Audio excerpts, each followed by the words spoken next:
Hi friends, আবার একটা ছাদ বাগানের ছোট্ট ব্লগ নিয়ে আসলাম। দেখো ফ্রেন্ডস, আমাদের লোকালে ছাদ বাগানে ডায়গনটা দেখো একবার, অসাধারণ কালার। মানে যেটা বাইরে চাষ হয় সেটা আমাদের এখানে ছাদে, তাও আবার মাটিতে না। কালারটা দেখেছো?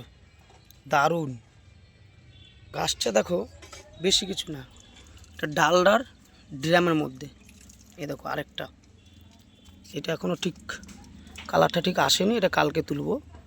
কালারটা দেখো, এটার কালারটা দেখো, এটা এখনও ঠিকঠাক পাকেনি, এটা কালকে পেকে যাবে, একটু কালকের দিনটা গেলে পাকবে।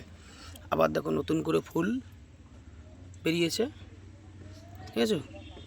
কালারটা দেখেছো কত সুন্দর, অসাধারণ কালার। এটা আবার একজন চেয়েছে, তাকে দিতে হবে।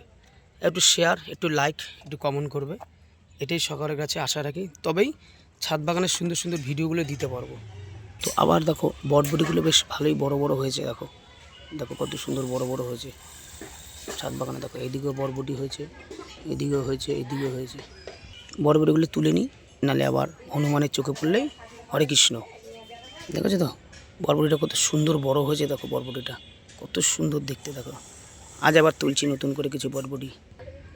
তাহলে ড্রাগনটা তুলি নাকি? দেখো দেখো ড্রাগনটা কালারটা দেখো, ওফ অসাধারণ কালার, কি মানে ভাবার বাইরে। তাও বাগানটা একটু দেখালাম বন্ধুরা। আজকে এই পর্যন্তই, আবার সামনে দেখাবো ছাদ বাগানের নতুন নতুন ফল হওয়া বা ফল তুলবো, তোমাদের দেখাবো।